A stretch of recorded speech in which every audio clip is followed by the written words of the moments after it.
Olá, pessoal! Hoje eu quero falar com você sobre o aspecto mais importante da matéria de agentes públicos. Eu vou falar com você sobre o conceito de agente público e formas de provimento. Esses são os aspectos mais cobrados dessa matéria. Mas antes de começar, eu quero que você deixe a sua curtida, compartilhe esse vídeo, inscreva-se no canal e ative as notificações para que você possa acompanhar esse canal que traz dicas da matéria de Direito Administrativo e Direito Constitucional de uma forma mais simples, divertida, mas sem deixar de fora nenhuma questão. O que eu quero é tornar o entendimento dessa disciplina algo mais fácil para você, mas que você tenha total capacidade de responder qualquer questão de prova. Toda a minha metodologia foi desenhada com base numa estatística de milhares de questões que não existem no mercado, não estão disponíveis no mercado, estatísticas como essas. Então aproveitem essa chance aqui. Vamos lá! Agentes públicos. O que é agente público? Agente público, pessoal, é todo aquele que atua em nome do Estado, ainda que transitoriamente, ainda que sem remuneração, correto? Professor, então esse conceito é muito amplo mesmo. A gente fala que agente público é um gênero que contempla várias espécies. Quais espécies? Os agentes políticos, os particulares que atuam em colaboração com o Estado, aqueles que possuem um cargo de provimento efetivo, aqueles que possuem um cargo de provimento em comissão, os empregados públicos, aqueles que foram contratados temporariamente pela administração pública. Todas essas espécies estão inseridas dentro desse grande gênero de agentes públicos. Vamos falar um pouquinho sobre eles rapidamente para eu falar um pouquinho das formas de provimento, não posso deixar de falar. Agentes públicos, então, quem está inserido aí nessa categoria? Os agentes políticos. Quem são os agentes políticos? Aqueles que ingressaram na máquina pública através das eleições, em regra. Porque nós sabemos que o presidente, o prefeito, o governador são agentes políticos? São. Entretanto, aqueles que se encontram no alto escalão do governo, que não ingressaram na máquina pública através das eleições, que foram nomeados para exercício de um cargo em comissão de alto escalão, também são considerados agentes políticos. Quem são eles? Os secretários de Estado, os secretários municipais, os ministros também são considerados agentes políticos. Além disso, parte da doutrina entende que os membros do Ministério Público, membros do Tribunal de Contas, também são agentes políticos. Lembrem-se disso. Ok, além dos agentes políticos, quem mais está inserido nessa grande categoria de agentes públicos? Os militares. Militares são servidores que ocupam cargo de provimento efetivo. Mas por que eu separei eles dos demais servidores? Porque eles têm uma certa diferenciação no que tange a hierarquia. Existe todo um sistema hierárquico que deve ser respeitado pela carreira militar, que é muito importante a gente lembrar. O militar também contribui para o regime próprio de previdência do servidor. Professor, o que é regime próprio de previdência do servidor? É um regime próprio de previdência do servidor. Que servidor, professor? O servidor que ocupa um cargo de provimento efetivo. Cargo de provimento efetivo que está ligado à estabilidade, à permanência na máquina pública. Já falo com vocês. Beleza, então tem os agentes políticos, os militares, os particulares que atuam em colaboração com o poder público. Sim, são considerados agentes políticos. Quando você recebeu na sua casa uma convocação para ser mesário, naquele momento que você estava atuando enquanto mesário, você não estava recebendo, estava ali transitoriamente, entretanto está desempenhando uma função típica do Estado, em nome do Estado? Sim. Então naquele momento você é considerado um agente público? Sim, ainda que sem remuneração. É o mesmo que acontece com o júri, se você for convocado para compor o tribunal de júri. Beleza, além disso, qual outro particular que atua em colaboração com o Estado? Aqueles particulares que celebram com a administração pública contratos de concessão e permissão. Contratos de concessão e permissão são aqueles contratos mediante o qual o Estado transfere para uma empresa privada a prestação de um serviço público. E aquela empresa privada vai prestar aquele serviço e vai ser remunerada pelo usuário, que vai pagar uma contraprestação que a gente chama de tarifa, correto? Quando aquela empresa privada está prestando um serviço público, ela está atuando enquanto Estado, prestando um serviço público, correto? E aí, professora, se ela está prestando serviço público, ela é considerada um agente público naquele momento. Também é particular que atua em colaboração com o Estado, você aí, um agente necessário que verificou uma grande calamidade pública, que quer ajudar a população, por exemplo, no que aconteceu aqui no município de Mariana, Em Minas Gerais, muitas pessoas se comoveram com a situação e quiseram ajudar o próximo.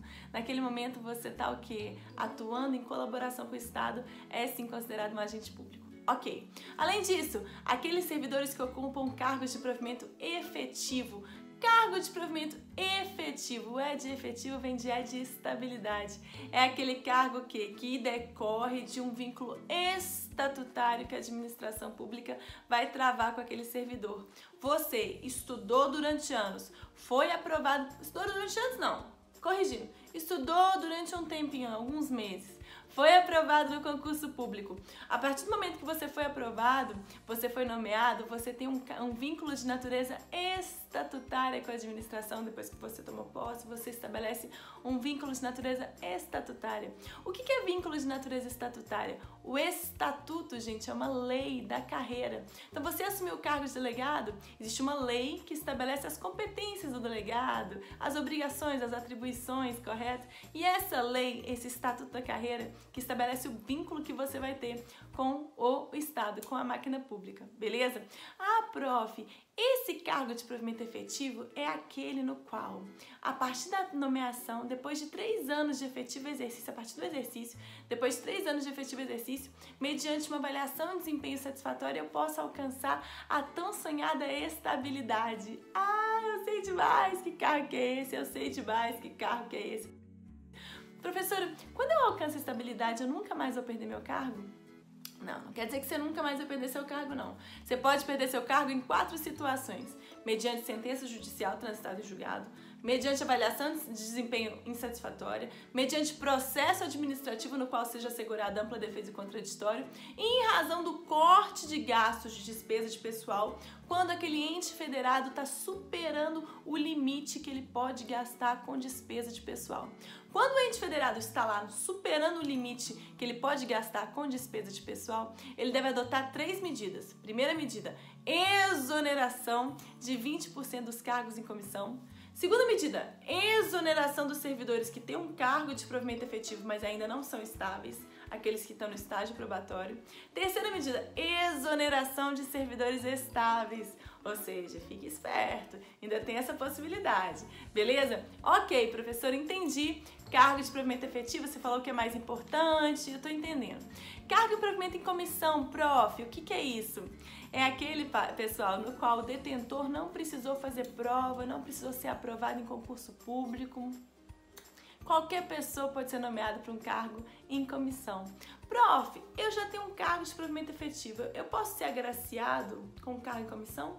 Sim, se você o quê? For nomeado para exercício de um cargo em comissão que está sempre relacionado a funções de chefia e assessoramento. Se você era procurador, foi nomeado para o cargo de procurador-chefe, você vai ter o seu cargo de provimento efetivo mais um percentual aí do seu cargo de provimento em comissão, que é o cargo de procurador-chefe.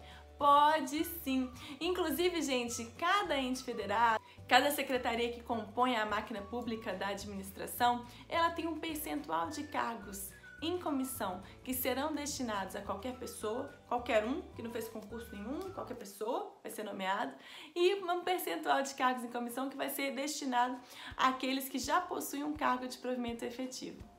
Beleza? Ok, prof, entendi cargo em comissão. Professora, qual que é a diferença entre cargo em comissão e função de confiança? Pessoal, cargo em comissão é aquele que é de livre nomeação e livre exoneração. O poder público, a administração pública, o seu chefe aí pode nomear qualquer pessoa que ele quiser e exonerar a qualquer tempo. A função de confiança, por sua vez, também é de livre nomeação e livre exoneração. Entretanto, a função de confiança só vai ser destinada àquelas pessoas que já têm um cargo de provimento efetivo com a máquina pública. Somente essas pessoas poderão aí desempenhar uma função de confiança. Agora, o cargo de comissão, por sua vez, pode ser destinado tanto a pessoas que já têm um cargo de provimento efetivo quanto a pessoas que não têm um cargo de provimento efetivo, beleza? Além disso, pessoal, tá dentro desse conceito aquelas pessoas que foram contratadas temporariamente pela administração pública.